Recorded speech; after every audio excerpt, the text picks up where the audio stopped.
Assalamualaikum warahmatullahi wabarakatuh. Waalaikumsalam warahmatullahi wabarakatuh. Bismillah walhamdulillah wassalatu wassalamu ala sayyidina Rasulillah sayyidina wa maulana Muhammad ibn Abdullah wa ala alihi wa sahbihi wa mawalah. أما بعد سبحانك لا علم لنا إلا ما علمتنا إنك أنت العليم الحكيم لا حول ولا قوة إلا بالله العلي العظيم. Saudara-saudara kaum muslimin rahimakumullah, ada 3 perintah Allah yang berangkai dalam Al-Quran yang menurut para ulama tidak diterima yang satu apabila yang lain tidak dikerjakan. Di antaranya ayat aqimus shalah wa atuz zakah. Yang kedua ati'ullaha wa ati'ur rasulah. Dan yang ketiga ayat anishkurli wali walidaika. Perintah ini merupakan perintah yang berangkai. Aqimus shalah wa atuz zakah. Dirikan salat dan bayar zakat. Artinya tidak diterima salatnya orang yang tidak membayar zakat, dan tidak diterima zakatnya orang yang tidak mendirikan salat. Perintah ini berangkai pada saat salat dikerjakan, zakat apabila sampai haul dan nisabnya harus dibayarkan. Begitu juga pada ayat ati'ullaha wa ati'ur rasul. Taatlah kamu kepada Allah dan taatlah kamu kepada Rasul. Tidak diterima taat kepada Allah kalau membelakangi Rasul, dan tidak diterima mentaati Rasul kalau tidak mentaati Allah. Keduanya berangkai dan tidak terpisahkan satu dengan lainnya. Taat kepada Allah artinya harus taat juga kepada Rasul. Mengamalkan Quran artinya juga harus dengan mengamalkan sunnah. Oleh karenanya sering diingatkan, usaha memisahkan umat Islam dari Islamnya selalu diawali dengan memisahkan umat Islam dari ulamanya. Dan ini bukan urusan baru. Sejak zaman dahulu, orang-orang yang anti kepada Islam selalu berusaha memisahkan umat Islam dengan Islamnya. Caranya pertama dipisahkan umat dari ulama. Kalau cara ini berhasil, mereka masuk kepada tingkat yang kedua, ditanamkan keraguan kepada sunnah. Kalau cara ini pun juga mereka berhasil, masuk kepada bagian ketiga yang terpenting, menanamkan keraguan kepada Al-Quranul Karim. Kalau umat sudah meragukan Al-Quranul Karim, maka tidak ada lagi yang bisa diharapkan. Oleh karena itu, ati'ullah dan ati'ur rasul tidak bisa dipisahkan satu sama lain. Apabila kita mengamalkan ajaran Quran, seiring dengan itu kita juga harus menegakkan sunnahnya. Adapun ayat yang ketiga yang merupakan perintah berangkai ini, anishkurli wali walidaika, kata Allah. Hendaklah engkau bersyukur kepadaku dan bersyukur kepada ibu bapakmu. Bersyukur kepada Allah tapi tidak bersyukur kepada ibu bapak tidak diterima. Bersyukur kepada ibu bapak tapi tidak bersyukur kepada Allah juga ditolak. Oleh karenanya keduanya tidak bisa terpisahkan satu sama lain. Orang yang pandai bersyukur kepada Allah, dia harus pandai juga bersyukur kepada ibu dan bapaknya. Bersyukur kepada ibu bapak artinya berbakti kepada kedua orang tua kita. Kalau kita perhatikan, dan inilah pokok yang akan kita bicarakan pada pertemuan ini, soal berbakti kepada ibu dan bapak. Kalau kita perhatikan, kedudukan kedua orang tua dalam Al-Quran itu tinggi sekali. Kita baca misalnya dalam surah Al-Isra ayat 23. Di sana menjelaskan, وَقَضَى رَبُّكَ أَلَّا تَعْبُدُوا إِلَّا إِيَّهُ وَبِالْوَالِدَيْنِ إِحْسَانًا. Dan Allah Tuhanmu telah memutuskan, telah menetapkan, jangan kamu menyembah selain daripadanya, dan berbaktilah kepada kedua orang tua. kita perhatikan tartibul kalimat atau tertib urutan kalimat dalam ayat ini. Pertama, jangan menyembah selain kepada Allah. Yang kedua, berbakti kepada kedua orang tua. Allah, setelah itu kedua orang tua. Begitu tinggi kedudukannya sampai dirangkaikan dengan kewajiban menyembah hanya kepada Allah. Sesudah itu apa? Wabil walidaini ihsana, berbakti, berbuat baik kepada ibu dan bapak. Lalu dalam surah An-Nisa ayat 36 kita temukan wa'budullaha wa la tusyriku bihi syai'a wa bil walidaini ihsana. Sembahlah Allah, jangan engkau sekutukan ia dengan sesuatu pun, dan berbuat baiklah kepada kedua orang tuamu. Lagi-lagi di sini perintah bertauhid, perintah menyembah hanya kepada Allah dirangkaikan dengan perintah berbakti kepada kedua orang tua. Dalam kehidupan sehari-hari biasanya perintah penting lahir pertama, perintah penting kedua lahir pada urutan kedua. Dari segi prioritas kita bisa melihat tingginya kedudukan kedua orang tua kita di dalam kehidupan ini. Lalu orang tua adalah bapak dan ibu. Keduanya mempunyai peranan yang sangat besar sejak lahirnya kita ke alam dunia ini sampai kita meningkat menjadi anak-anak, remaja, dewasa.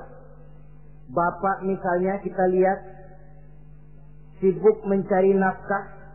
Ia pergi pagi, pulang sore, peras keringat, banting tulang. Karena cita dan harapan agar anaknya kelak hidup lebih baik dari dia sekarang ini. Dan untuk itu dia rela peras keringat, banting tulang. Seolah-olah dia berkata, ayahmu biarlah kaki jadi kepala, kepala jadi kaki, asal kau kelak jadi orang. Yang kadang-kadang setelah kita sang anak ini jadi orang, sering lupa kacang akan kulitnya. Sehingga boleh jadi orang lalu berkata, kalau orang tua kaya, anak jadi raja. Kalau anak yang kaya, orang tua sering jadi budak. Orang tua kaya, anak jadi raja. Apa yang dia mau jadi kenyataan.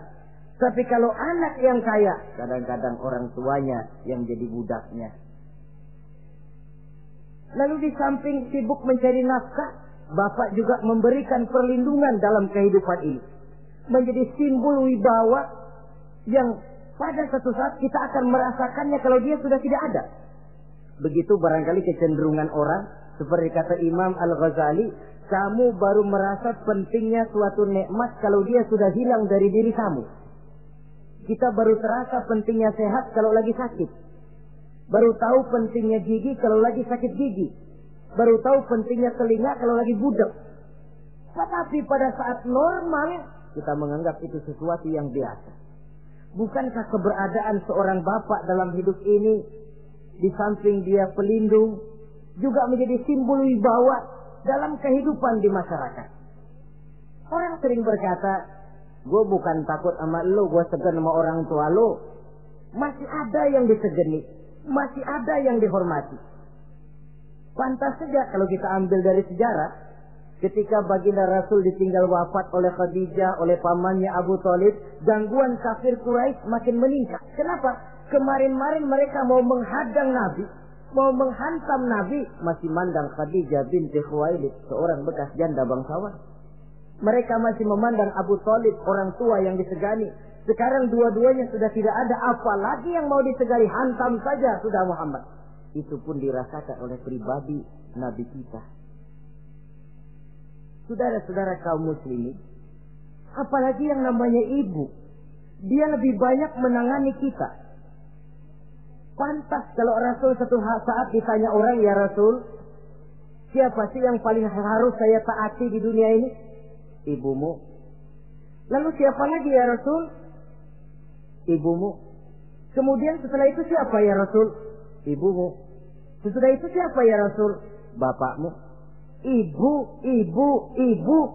baru bapak. 3 berbanding 1. Kenapa harus begitu? Kita lihat. Pertama yang namanya ibu, sejak proses kehamilannya sudah istilah Quran hamalathu wahnan ala wahnin. dia mengandung kita dalam keberatan yang bertumpuk di atas keberatan. Berat kuadrat. Bahkan sebelum itu, sejak ngidam anaknya, ibu kita itu sudah kita siksa.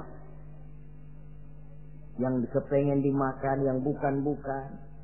Muntah, nggak karu-karuan. Keinginan yang tidak musim.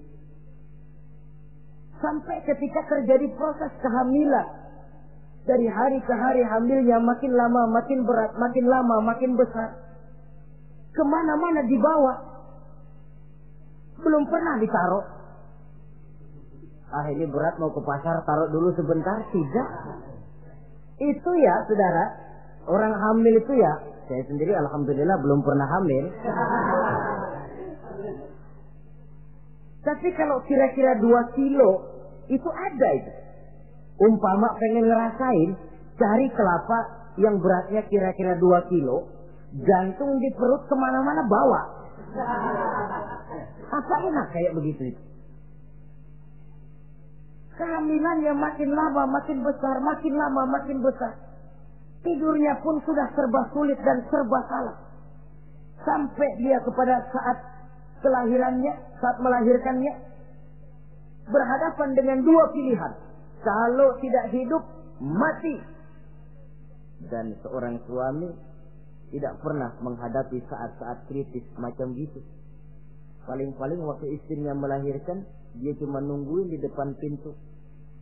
Bingung, gelisah, tapi masih sempat ngerokok. Si istri sudah pasrah berhadapan dengan kalau tidak hidup, mati.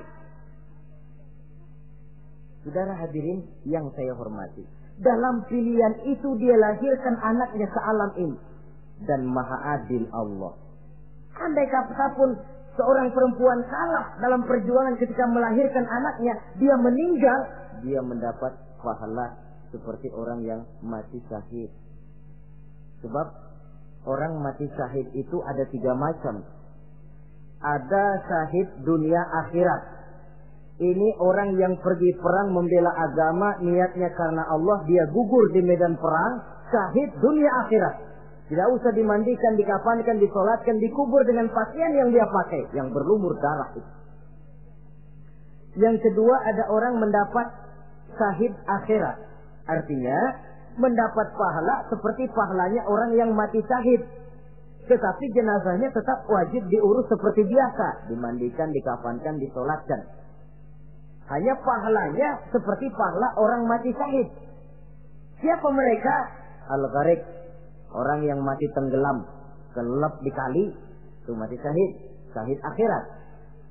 Apalagi sahibul hadmi, orang yang tertimpa benda keras secara mendadak, mati syahid, syahid akhirat. Di dunianya tetap wajib diurus seperti biasa. Saudara lagi jalan enak-enak ketiban batu 2 ton. Mati, mendapat pahala syahid, syahid akhirat. Tapi jangan diniatin. Kalau diniatin, saya mah pilih selep aja dah. Lu nyebur ke kali, mati, syahid. Tidak. Konyol malah itu, bunuh diri namanya. Nah, di antaranya yang mati syahid itu perempuan yang meninggal pada saat melahirkan anaknya. Tapi masalah kita dalam pilihan antara hidup dan mati, dia lahirkan anaknya ke alam ini. Lalu proses mengasuh dan membesarkan lebih banyak sang ibu ketimbang sang bapak. Tengah malam, bapaknya sudah asik tidur lelap. Si ibu masih saja berkutat dengan anak bayinya. Dibungkusnya pakaian, si anak pun pipis digantinya itu. Setelah itu dijaganya juga dari gigitan nyamuk. Sehingga pepatah bilang kasih ibu sepanjang jalan, kasih anak sepanjang galah. Ini berarti bahwa bagaimanapun upaya hendak menebus jasa daripada ibu, memang sulit untuk tersebut. Oleh karenanya saudara-saudara, pantas saja kalau Nabi sampai 3 kali ibumu, ibumu, ibumu, setelah itu bapakmu. Nah, oleh karenanya, apa sebenarnya kewajiban seorang anak kepada kedua orang tuanya? Dengan kata lain, bagaimana kita berusaha untuk berbakti kepada ibu bapak ini? Di dalam kitab Tanbihul Ghafilin ada dijelaskan lil walidi 'alal waladi asharatu huquqin. Orang tua mempunyai 10 hak terhadap anaknya. Dengan kata lain, kewajiban anak kepada orang tuanya ada 10. Pertama, at-ta'am in ihtaja. Memberikan kedua orang tua makan kalau dia keduanya memerlukan makanan. Malah yang lebih ideal dia usahakan agar makanan yang diberikan kepada kedua orang tuanya lebih baik dari yang dia makan sendiri. Kita kadang-kadang beli juga kue, buahan, tapi kita sortir dulu. Rambutan yang kontes-kontes kasih babak sono. Saudara hadirin yang saya hormati, satu saat Nabi Musa pernah memohon kepada malaikat Jibril, "Ya Jibril, tolong tunjuki siapa kira-kira teman saya di surga nanti." Lalu Jibril mohon kepada Allah, Allah memberitahu Jibril kasih tahu Musa, temannya di surga nanti tukang daging di pasar, jualannya di pojok parasnya begini-begini, semin. Nabi Musa ingin tahu apa keistimewaan tukang daging ini kok akan jadi teman saya di surga nanti. Dia samperin, "Assalamualaikum." "Waalaikumsalam." Lalu kenalan. Setelah datang waktu pulang, Nabi Musa ikut ke rumah tukang daging ini. Diambil daging, sampai di rumahnya itu daging dia rebus. Dia rebus, matang, dia hidangkan kepada ibunya yang sudah tua renta. Disuapinya ibunya. "Tiap hari kamu kerjakan ini?" "Tiap hari," kata si anak tadi. "Saya beri makan kedua orang tua ibu saya yang sudah tua renta itu." Si ibu setelah disuapin oleh anaknya berdoa, "Allahumma ja'al ibni jalisa Musa fil jannah." Ya Allah, jadikanlah anak saya ini teman Nabi Musa di surga nanti. Amalan si anak cuma nyuapi ibunya, tapi doa ibunya itu yang dijawab dan diterima oleh Allah. Si ibu berdoa, "Ya Allah, anak saya ini jadikan teman Nabi Musa di surga nanti." Allah kabulkan doa ibu yang tiap hari disuapi diberikan makan oleh anaknya. Jadi taruhlah kita sebagai anak ini, ibadah kita barangkali menyebabkan doa kita belum begitu diterima oleh Allah. Permohonan kita barangkali masih nyangkut di langit. Tapi jikalau kita bisa menyenangkan hati ibu bapak kita yang mendoakan kita, insya Allah makbul. Sebab orang tua itu doanya makbul, sumpahnya juga manjur. Kalau ibu sudah berkata, "Nak, air mata yang tertumpah terurai untuk mengasuh dan membesarkanmu, nak. Air susu ibu yang kau minum sampai kau tumbuh menjadi dewasa semacam ini, seluruh cucuran keringat dan jerih payah ibu rela, nak. Mudah-mudahan kau jadi orang berguna. Insya Allah hidup ada berkahnya." Tapi kalau hati orang tua sudah masghul, apalagi sampai keluar sumpahnya, banyak legenda-legenda, entah itu yang namanya si maling kundang, anak durhako, entah itu riwayat-riwayat lain yang menjelaskan bahwa tidak ada keberkahan yang bisa tegak tanpa doa dari ibu dan bapak. Saudara-saudara kaum muslimin yang saya hormati, memberikan makan kepada kedua orang tua. Sekarang kalau kedua orang tua mampu bagaimana? Tidak jadi soal. Tidak jadi soal orang tua mampu atau tidak kita memberikan, mengirimkan makanan. Apalagi kalau orang tua kita sudah lanjut usianya, iyalah kalau umur 40-50 tahun masih bisa makan sendiri. Tapi pada saat saudara yang berbahagia dikaruniai orang tua berumur panjang, 70, 80, 90 tahun, sesuai dengan janji Allah, "Wa man nu'ammirhu nunakkishu fil khalqi." Siapa yang kami panjangkan umurnya, kami kurangi bentuk kejadiannya. Artinya berkurang nikmat Allah itu. Panjang umur, nikmat berkurang. Artinya mata sudah lamur, pikiran sudah rada pikun. Nunakkishu fil khalqi. Berkurang kejadian asalnya itu. Kesempurnaannya sudah tidak ada lagi. Mengurus orang tua macam begitu memang kalau nurutin pegelnya ya makan nasi. Kadang-kadang karena pikun pagi-pagi pengen kita beli es puket. Makan. Lagi zaman susah tukang bubur kepengen makan bubur. Tapi di situ ujian. Begitulah dahulu orang tua kita melayani kita dikala kita belum masih merah, belum bisa berbuat apa-apa, belum punya pilihan. Tapi mereka sabar, mereka ikhlas. Tidak sabarkah kita? Tidak ikhlaskah kita di hari tua mereka? Kita mengasuh dan melayani mereka. Kadang-kadang karena rewel, anak ketelepasan omong. Udah tua, rewel aja. Hancur hatinya. Dalam keadaan tidak berdaya, mendapat kata yang tidak enak lagi dari anak-anaknya. Saudara hadirin yang saya hormati, jadi soal orang tua mampu atau tidak memberi makan, itu bukan soal, tapi kewajiban anak memberikan makan kepada kedua orang tuanya. Ini kewajiban yang pertama. Kewajiban yang kedua, al-khidmatu in ihtaja. Al-khidmah artinya berbakti kepada ibu dan bapak. Satu hari ketika kumpul dengan para sahabat, Nabi pernah berpesan kepada Sayyidina Umar bin Khattab radhiyallahu anhu. Umar, saya ya Rasul. Nanti kalau kamu sempat datang ke kota Madinah, Umar, cari anak muda yang bernama Uwais Al-Qarni dan kau minta didoakan olehnya. Sayyidina Umar heran. Ini yang menyuruh Rasul. Padahal Rasul doanya mustajab. Dan lagian masih banyak orang-orang tua. Kenapa kalau datang ke Madinah suruh cari anak muda namanya Uwais Qarni dan minta didoakan olehnya? Apa keistimewaan Uwais Al-Qarni ini? Jadi ini pun juga alasan kata Nabi, aksiru minan nas bidu'ail khair fa innaka la tadri min ayyi fahin yuqbal. Banyak-banyaklah kamu minta doa kebaikan dari orang lain, sebab kamu tidak tahu dari mulut yang mana doa diterima Allah. Menurut kita barangkali orangnya kere, nggak ada potongan, tapi kalau doanya diterima Allah, siapa yang sanggup menghalangi? Ada orang bilang, enakan doa sendiri langsung mantap, tidak jelek. Tapi minta didoakan orang lain pun tidak salah.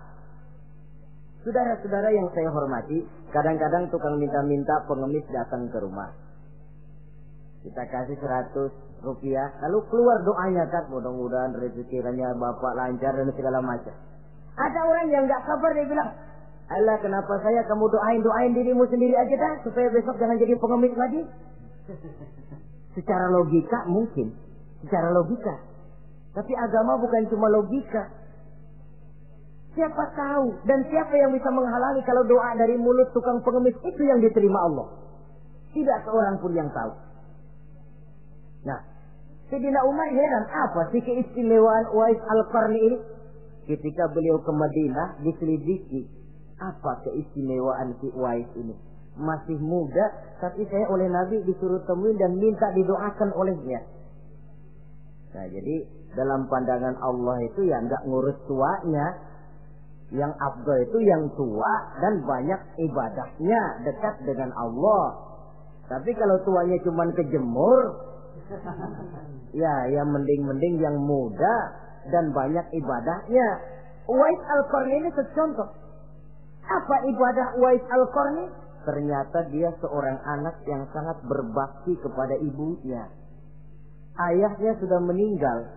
Dia pernah menggendong ibunya dari Madinah ke Mekah cuma untuk bikin haji dan untuk bertemu dengan Rasul. Sayang, tidak sempat bertemu dengan Rasul.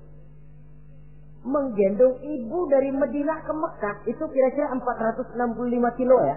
Jakarta Semarang. Digendong ibunya.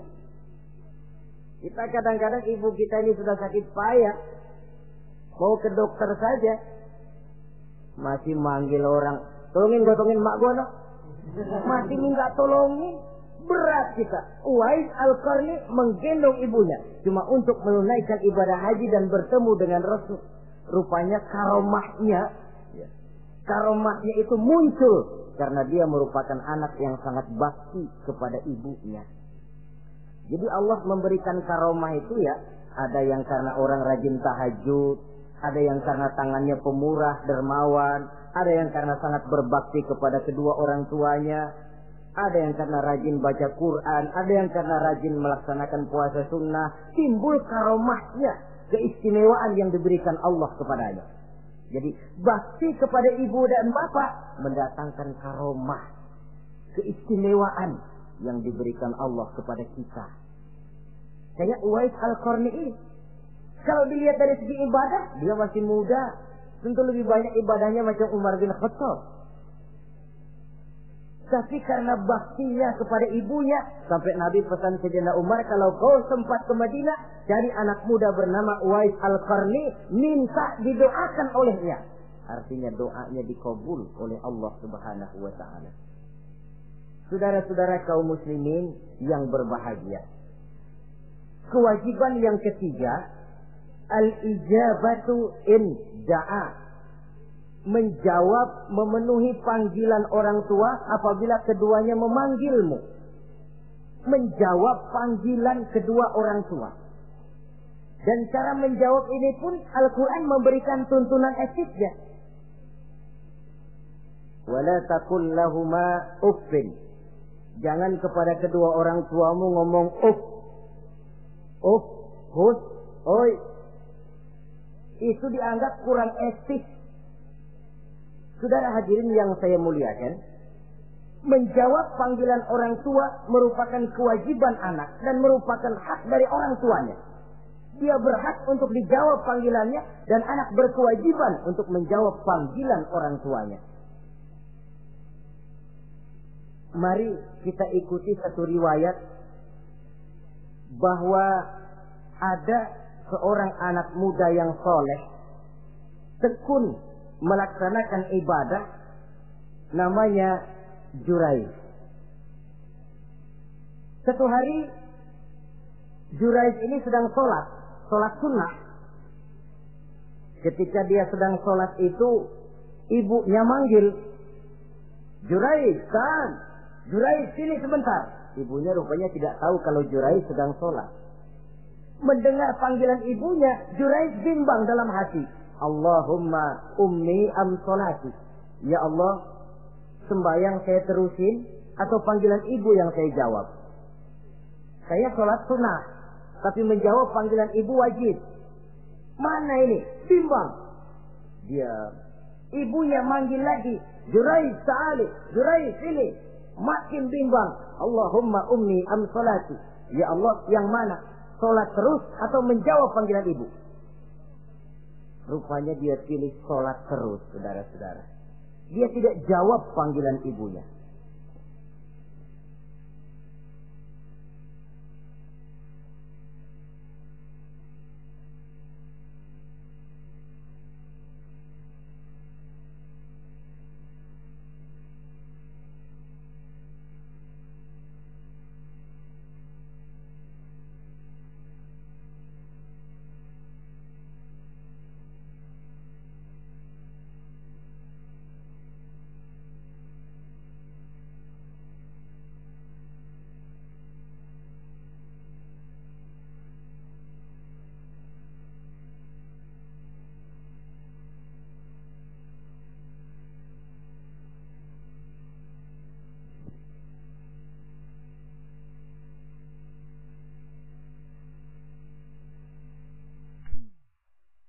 Karena panggilannya tidak dijawab ini, mangkel rupanya hati sang ibu.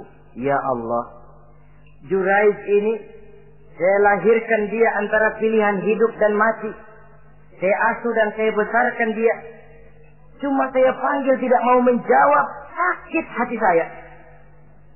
Keluar katanya, ya Allah, jangan mati Jurayj sebelum dia bertemu orang jahat. Nah, berlalulah riwayat ini. Hari berganti hari, bertukar minggu pergi, datanglah bulan. Kesolehan anak muda yang bernama Jurayj ini terkenal ke seluruh kampung. Dan biasa, kalau ada orang yang soleh, apalagi dia masih muda, yang usil banyak. Dan yang usil ini selalu berusaha mencari jalan bagaimana menghancurkan Jurayj ini. Saudara hadirin yang saya hormati, akhirnya mereka begini aja. Jurayj kan masih muda, Kita goda pakai harta. Ah, tidak mungkin. Juraij itu bukan orang yang mata duitan, dia tidak akan luluh oleh harta. Kita tawarkan kedudukan, juga tidak bisa. Ah, begini saja. Dia kan masih muda tuh. Iya. Umpanin perempuan aja dah. Kirim cewek yang agak kece.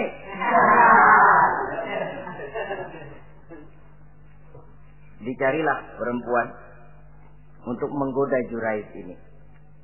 Sampai satu malam Juraij sedang ibadah di mihrab dalam masjid. Masuk perempuan ini dengan langkah gemulai, dengan suara merdu mendayu-dayu, mencoba merayu, membujuk, memperdaya, mempesona Juraij. Tapi enggak kena. Sejak dari berpakaian lengkap si perempuan ini, sampai bahasa Arabnya uryanun thalik, tanpa kehelai benang pun lagi lekat di badannya. Menggoda Juraij, memegang Juraij, muter-muter di depan Juraij, tanpa selembar benang pun lekat di badannya. Juraij mantap. Si perempuan karena sudah kadang merasa dibayar lalu nggak berhasil kan malu. Akhirnya dia keluar dari masjid, dia pergi ke sebuah kampung, di sana dia berzina dengan seorang pengembala kambing dan hamil. Ketika hamilnya besar, si perempuan ini kemana-mana pidato. Saudara-saudara, kenal nggak Juraij? Kenal. Yang katanya rajin benar ibadah tuh, yang mainannya di masjid melulu, yang mainannya tasbih melulu. Nih, perut saya nih. Dia urusannya tuh. Juraij, apa betul? Oh. Akhirnya Juraij dicari orang, macam-macam, yang caci maki, bahkan ada yang bikin pakai batu sampai berdarah kakinya, berdarah tangannya. Caci maki orang sudah nggak karu-karuan. Masjid lu ya, topeng doang lo. Saudara hadirin yang saya hormati, kita lihat di sini, Juraij sedang sholat sunnah, dipanggil oleh ibunya, tidak menjawab. Cuma itu ilatnya. Dan ibunya pun tidak tahu kalau Juraij sedang sholat. Keluar omongan yang tidak enak, dan omongan itu manjur. Kata Juraij, saudara-saudara begini, apakah di antara saudara-saudara ada yang lihat saya melakukan zina dengan perempuan ini? Tidak ada. Lalu atas dasar apa saudara menuduh saya? Ya pengakuan si perempuan tadi. Nggak bisa dong kalau nggak ada saksi.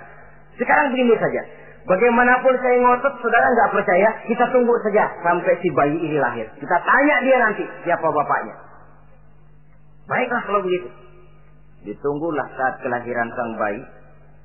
Begitu bayi itu lahir ke alam ini, bron merah, masih orok. Setelah dibersihkan, ditekan perutnya oleh Juraij. Ya gulam, kul man abuk. Bayi, tolong kasih tahu siapa bapakmu. Dengan izin Allah itu orok, bayi yang masih merah ngomong, bapak saya tukang ngangon kambing di kampung Ano. Kata Juraij tuh kan, gua tuh juga bukan gua ya. Gak percaya sih ente, main sabot aja. Begini akhirnya nih, ternyata sedang sholat sunnah dipanggil, tidak menjawab, ibunya mangkel, keluar omongan tidak enak, itu masih manjur. Apalagi kalau nggak lagi ngapa-ngapain, dipanggil nggak jawab, atau menjawab dengan panggilan yang nyakitin hati, tentu saja lebih manjur lagi ucapan orang tua kita itu. Saudara-saudara yang saya hormati, jadi kewajiban ini al-ijabatu inda'a, menjawab apabila dipanggil. Teorinya mudah ini, prakteknya yang sulit. Pada suatu saat kita sedang menghadapi urusan yang sangat penting, orang tua manggil. Pada suatu saat kita sedang menghadapi tamu untuk sesuatu yang vital, orang tua manggil. Pada saat semacam itu, seperti ada hadis, tuan rumah wajib menghormati tamu. Itu sih mudah dalam situasi normal. Tapi coba Malam kita sudah nggak tidur. Begitu mau tidur, baru mau ngelayat, Assalamualaikum, tamu. Kondisi begini untuk mengamalkan hadis tadi bisa apa tidak menghormati tamu dalam kondisi yang memang kita ini sudah mestinya istirahat. Mestinya kan hati kita. Tamu nggak tahu diri banget, gue mau tidur. Datang. Kalau kondisinya normal, menghormati tamu bukan sesuatu yang sulit. Begitu juga menjawab panggilan orang tua ini. Kalau kondisinya normal, mudah. Tapi dalam kondisi di mana kita berhadapan dengan pilihan ini atau ini, di situ akan kelihatan bakti anak kepada kedua orang tuanya. Yang keempat, kewajiban anak al-ita'atu in amara ghairi maksiyatin. Taat kepada ibu bapak sepanjang perintahnya tidak untuk maksiat kepada Allah. Kalau sudah perintahnya untuk maksiat, gugur kewajiban untuk taat. Umpamanya ada orang tua ngajak anaknya, "Nak, Ong, warung pojok yuk." "Ngapain, Mbak?" "Kita seler." Umpama anak tidak wajib taat. Atau ada orang tua musyawarah sama anaknya, "Nah, gimana kalau kita pindah agama saja?" Tidak wajib taat. Sepanjang perintah itu tidak untuk melakukan maksiat kepada Allah, anak wajib taat. Dan jangan lupa, kewajiban taat kepada kedua orang tua di bawah kewajiban taat kepada Allah dan Rasulnya. Allah dan Rasulnya, setelah itu ibu bapak. Apabila perintah tidak untuk melakukan maksiat, maka anak wajib untuk melakukan taat kepada kedua orang tuanya. Ini kewajiban yang keempat. Apatah lagi kalau cuma sekedar diperintah ngaji, diperintah sekolah, diperintah melakukan membantu pekerjaan yang ada di rumah. Itu sudah perintah yang di samping bermanfaat buat keluarga, juga menyangkut hari depan kita sendiri sebagai anak. Kadang-kadang memang kita mengukur dari sudut kepentingan kita tanpa melihat jauh ke depan. Misalnya, ada anak pulang sekolah, langsung ambil layangan sama benang berangkat ke lapangan. Orang tua, karena melihat jauh ke depan, anak ini lelahnya belum hilang. Dipanggil, "Nak, pulang nak, jangan main layangan. Sini dulu kau istirahat, makan, sholat, tidur siang nak. Nanti bangun tidur barulah main." Si anak mungkin hatinya ngedumil, "Bapak, orang main layangan aja dilarang." Ini kesan yang timbul. Orang main layangan saja kok dilarang. Padahal larangan ini adalah untuk kemanfaatan dan kemaslahatan si anak itu sendiri. Tapi anak tidak mau mengerti. Yang dia tahu, dia dilarang main layangan. Itu cuma karena pandangannya yang tidak jauh menerawang ke depan. Pepatah bilang, sekejam-kejamnya macan tidak ada yang makan anaknya sendiri. Artinya, bagaimanapun kondisinya, orang tua itu tidak ada yang akan sampai untuk menyengsarakan anaknya. Saudara-saudara kaum muslimin rahimakumullah.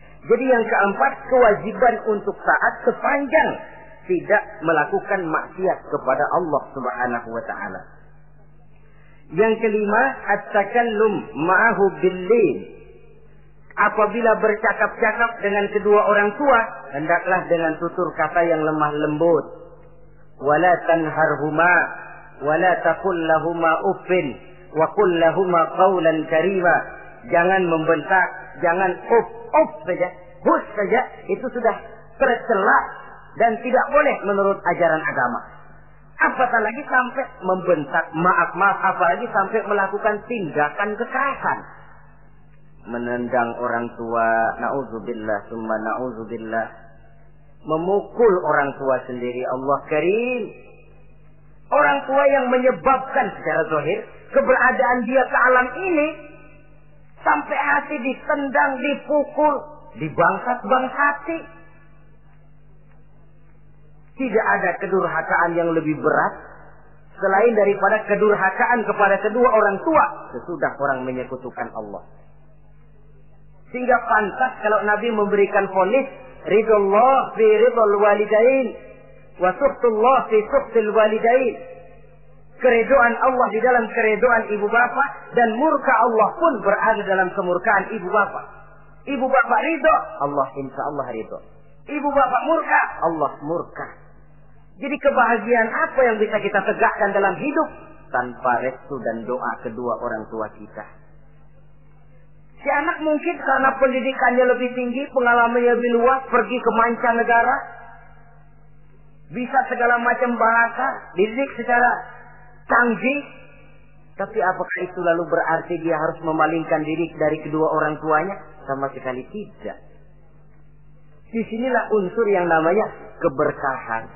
Maka sering dijelaskan orang tua adalah keramat hidup. Kita sering ziarah. Ya kadang-kadang kalau yang diziarahi kiai ya lumayan. Kadang-kadang yang diziarahi dukun yang sembahyang aja enggak. Cari mbah ano, cari ambah ano, cari keramat ano, cari keramat ini, cari keramat itu. Dan jangan lupa di beberapa daerah yang namanya kiai itu ya, yang disebut kiai, bukan cuma orang yang ngerti agama. Ya kalau saudara ke keraton Jogja malah segala gerobak namanya kiai. Iya toh, kereta kencana itu. Degung namanya kiai. Lalu jangan lupa itu. Misi Zending pertama namanya juga Kiai Sadrak itu. Kiai, tapi misi Zending. Kalau di sana itu kiai itu panggilan untuk yang dipertua. Kita ziarah cari keramat Mbah Buyut, Mbah Sapu Jagat, Mbah Brojo, macam-macam Mbah. Tapi kita lupa di rumah kita ada keramat hidup. Siapa itu? Ibu bapak kita. Sebelum jauh-jauhlah berziarah ke tempat-tempat yang lain, di rumahku ada keramat yang hidup. Ibu dan bapak kita sendiri. Keramat hidup. Dengan doanya, hidup jadi berkah. Tapi kalau kita sakiti hatinya, hidup ini lalu jadi sempit, jalan bagai tertutup. Maka berbahagialah seorang anak apabila dia sudah sanggup melakukan satu bakti yang bisa menyenangkan hati kedua orang tuanya. Bercakap-cakap, berbicara dengan lemah lembut. Kadang-kadang di sebagian daerah ya sudah jadi kebiasaan manggil orang tuanya pakai elu aja. Bapaknya dianggap CS. Salaman juga main kedet aja. Halo be. Di Samsu bapaknya nggak boleh meleng, main buat aja.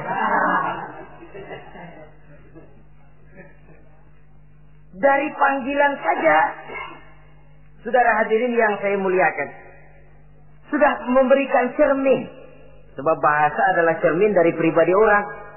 Kalau kepada orang tua kita sendiri kita memakai bahasa yang kasar, cermin bahwa pribadi kita memang pribadi yang kasar.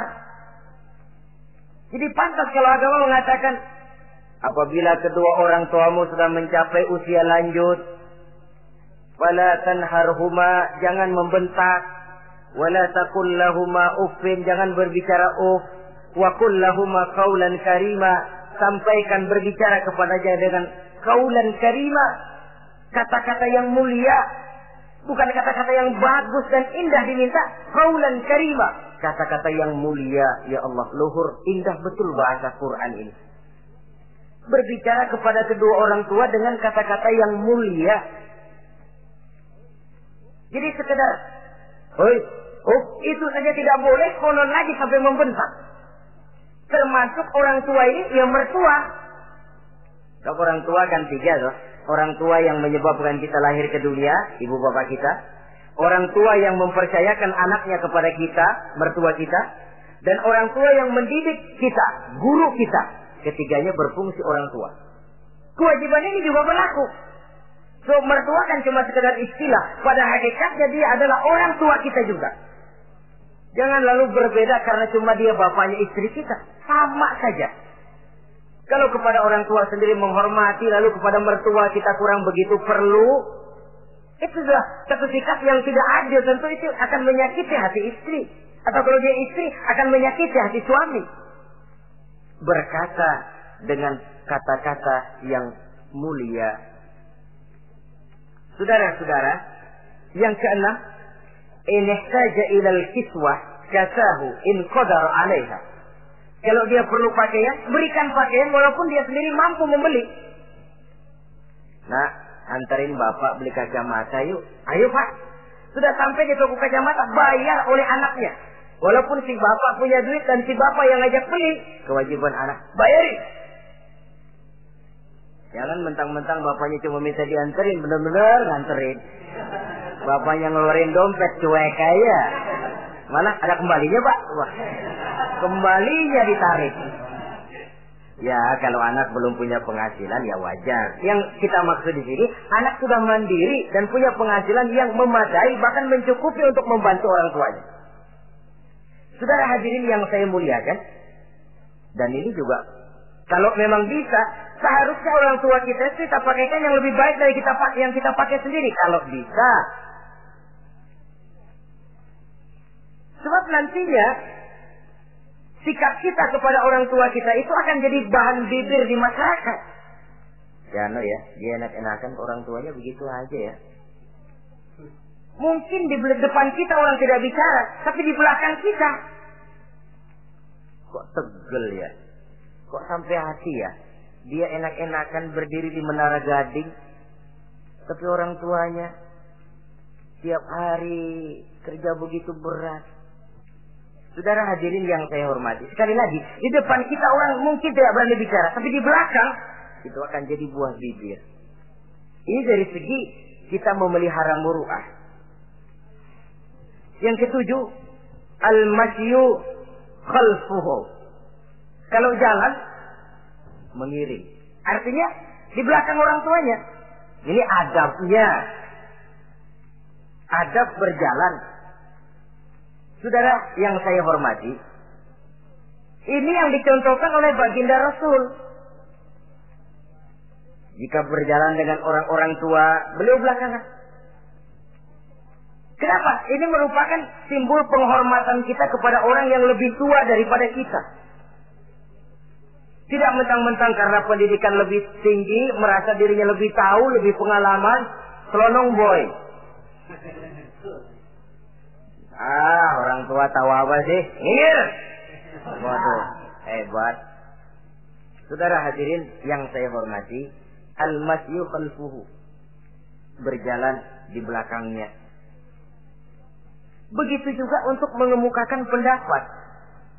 Kalau suatu saat orang tua mengajak musyawarah, dengarkan dulu omongannya, tangkap seluruhnya. Kalau kita merasa bahwa itu salah, jangan lalu dipotong. Salah Pak, jangan begitu, Bapak kolot sih. Salah, jangan. Sebab itu akan menyakiti hatinya. Kalau hatinya terluka, itu sudah merupakan suatu dosa, melukai hati kedua orang tua.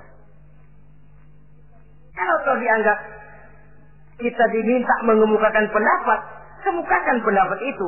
Kalau menurut saya sih begini. Dan itu memang orang tua yang bijaksana. Dia juga tidak cuma memaksakan pendapatnya, tapi juga minta pendapat dari si anak. Ada timbal balik. Sistemnya komunikasi keseimbangan. Inilah makna ucapan Nabi. Bukan termasuk golonganku, kata Nabi. Orang tua yang tidak sayang kepada anak muda, dan orang muda yang tidak menghormati orang tua. Bukan golonganku. Jadi seimbang tuh. Yang tua sayang yang muda hormat yang tua. Tapi yang tua jangan minta dihormati. Ini kewajiban orang muda, hormati. Kewajiban yang tua apa? Sayangi yang muda. Jangan mentang-mentang yang muda harus menghormati yang tua. Lalu yang tua minta dihormati, gila hormat. Gua kan tuaan lo, kalau salaman sama gue cium tangan ya.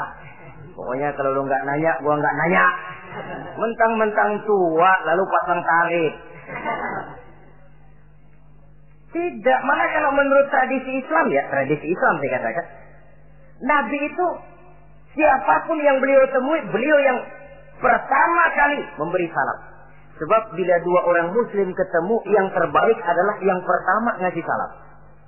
Si A, si B ketemu. Siapa yang paling baik di antara keduanya? Yang duluan ngucap salam. Jadi berebut ngucap salam. Kita zaman sekarang kadang-kadang kita sudah assalamualaikum, yang nyautin kayak sirawan. Mukanya pakai ditekuk. Kita sudah yang muda mau menghormati, yang tua malah gila hormat. Yang muda jangan cuma minta disayangi, tapi nggak sanggup menghormati yang tua. Sistem keseimbangan. Yang tua sayang yang muda hormat kepada yang tua. Kalau ini terwujud, nikmat kehidupan bermasyarakat ini. Kadang-kadang kan pincang, yang tua nggak sayang sama yang muda. Ada bakat-bakat terpendam yang mau maju dianggap saingan. Kalau yang begini maju rusak gua nih. Lalu diseken. Lalu yang muda pun karena merasa pendidikan lebih tinggi, pandangan lebih luas, nyelongcong jadinya. Kurang ajar sama yang tua. Timbul gap, timbul misunderstanding, salah pengertian. Kalau sudah begitu, kesatuan dan persatuan sulit diwujudkan. Maka usaha pun lalu tidak seperti yang seharusnya. Saudara-saudara yang saya hormati, yang ke-8 sekarang, kewajiban anak itu apa? Al-irda'u lahu bima radiya li nafsihi. Mencari keredoan dari orang tua tentang sesuatu yang dia ridho. Artinya, orang tua kita senang apa? Kita berusaha senang itu. Mengukur orang tua itu dengan diri. Ukurannya diri. Yang orang tua kita senang, kita berupaya senang. Orang tua kita senang ngaji, berusaha kita untuk senang hadir di majelis taklim. Orang tua kita senang baca Quran, kita juga berupaya senang baca Quran. Sebab yang paling membesarkan hati orang tua sesungguhnya tidak lain kalau dia melihat anaknya ini sesuai dengan yang dia harapkan. Oh, kalau sudah begitu orang tua itu cucuran keringatnya, peras keringat banting tulangnya, jibakunya, rasanya hilang capeknya. Kebahagiaan orang tua tidak cuma kalau anaknya jadi kaya lalu mengantarkan makan, minum, buahan, peralatan yang serba lengkap, tidak. Lebih dari sekedar itu orang tua berharap dia bisa menerima pensiunan pahala dari meninggalkan anak yang soleh. Alangkah indahnya jika orang tuanya nanti wafat meninggalkan alam ini, anak-anaknya mengurubungi di sekelilingnya, memimpin orang tuanya membacakan syahadat. Anak-anaknya juga yang memandikan, anak-anaknya yang menyolatkan, anak-anaknya yang menurunkan dia ke liang lahat, anaknya yang mendoakan. Alangkah nikmatnya orang tua macam itu. Tapi kan langka. Di samping karena memang orang tua kurang mengarahkan, anak pun kurang perhatian ke arah itu. Begitu bapaknya mati, ambil mana ambil, suruh mandiin. Akan lebih baik kalau anaknya yang mandiin. Tangga panggil sembayangi, anaknya malah nonton dari jauh, enggak ikut nyembayangin, mau kok tegel. Kenapa enggak ikut nyembayangin? Ya enggak bisa sembayangin. Ya kalau macam Abu Nuwas dulu enggak bisa, masih ada akal. Ikut sembayang jenazah. Dia enggak tahu kalau sembayang jenazah itu cuma diri, enggak pakai ruku, enggak pakai sujud. Imam takbir dia takbir, begitu takbir kedua dia kira ruku dia. Habis takbir lagi sujud. Orang-orang gak ada yang sujud. Bingung. Selesai ditanya dia, Abu Nawas kenapa tadi pakai sujud? Dia bilang ini mayit dosanya kebanyakan.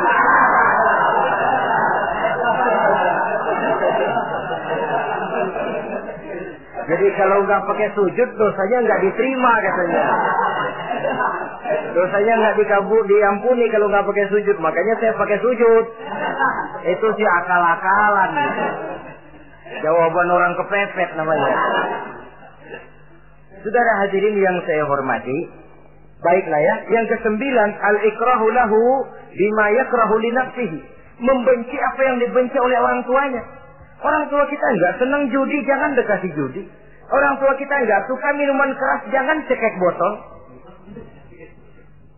Orang tua kita nggak senang kalau kita pulang sampai pagi misalnya, jangan pulang pagi. Orang tua kita nggak senang kita hanyut dalam arus pergaulan bebas, batasi pergaulan untuk menjaga hatinya. Kalau kita senang, tapi di depan orang tua kan harus berusaha menjaga hati kedua orang tua kita. Ini tidak berarti bahwa di depan orang tua baik lalu di belakang orang tua merdeka. Kalau di depan orang tua mah kalem, begitu orang tua hilang merdeka. Lalu berbuat semau-maunya, tentu tidak. Lalu yang ke-10, ad-du'a lahu bil maghfirah kullama da'a li nafsihi. mendoakan kedua orang tuanya tiap kali dia mendoakan dirinya. Ya, kewajiban anak tidak lupa tiap kali berdoa untuk dirinya, orang tuanya disertakan. Rabbighfirli wa liwalidayya, ampuni saya dan ampuni dosa ibu bapak saya. Pak, itu kalau orang tua masih hidup, ya. Sekarang kalau orang tua sudah meninggal, bagaimana berbaktinya? Gampang. Pertama, antasila akrabaihima, bersilaturahmi dengan kerabat yang ditinggalkan oleh orang tuanya. Jadi jangan setelah orang tua mati lalu kehabisan obor. Orang tuanya kita senang, anaknya kita benci. Sama aja ngebenciin orang tuanya. Kan sering kejadian begitu. Zaman orang tuanya masih hidup, kawan medok, kawan lengket, orang tuanya udah mati, turunannya malah dimusuhin. Itu juga nyakitin orang yang sudah meninggal. Bersilaturahmi dengan kerabat yang ditinggalkan. Yang kedua, kalau orang tua sudah meninggal, cara berbuat baiknya bagaimana? Antastaghfira lahuma wa tad'u lahuma. Mohon ampun dan mendoakan keduanya. Itulah jadi orang soleh nikmatnya. Sudah mati pun orang kita masih kebagian doa. Orang soleh kemana-mana didoakan orang. Dia lagi tidur, ada yang sembahyang. Dalam tahiyat dia baca, Assalamu alaina wa ala ibadillahi sholihin. Ya Allah, berikan keselamatan kepada kami dan kepada hamba-hambamu yang soleh. Ini orang yang soleh, semua orang soleh kebagian doa itu. Walaupun dia lagi tidur, tidurnya didoakan orang. Dia sudah mati, kuburnya diziarahi orang, dibacakan doa. Lain kalau bajingan, liwat di kuburannya orang, serem. Bajingan kemarin mati dipendam di sana. Lu jangan lewat sana, lu kesurupan. Liwat orang, ngeri. Bagaimana lagi mau mendoakan? Yang ketiga, orang tua yang sudah meninggal itu cara berbaktinya, wa anta tasaddaqu lahuma. Kalau ada rezeki, bersedekah atas nama keduanya. Pak, 100.000 untuk pembangunan masjid, saya lihat pahalanya untuk almarhum kedua orang tua saya. Insya Allah sampai. Kalau tidak sampai, Rasul tidak akan mengajarkan badal haji. Untuk apa? Diajarkan badal haji artinya amalan orang yang masih hidup ada kaitannya dengan orang yang sudah meninggal. Bersedekah atas nama kedua orang tua. Saudara hadirin yang saya muliakan, mudah-mudahan Allah menjadikan kita anak yang bisa berbakti kepada kedua orang tua kita. Amin. Ini sajalah pertemuan kita yang singkat ini. Terima kasih atas segala perhatian dan mohon maaf atas segala kekurangan. Usikum wa nafsi bi taqwallah. Wassalamualaikum warahmatullahi wabarakatuh. Waalaikumsalam.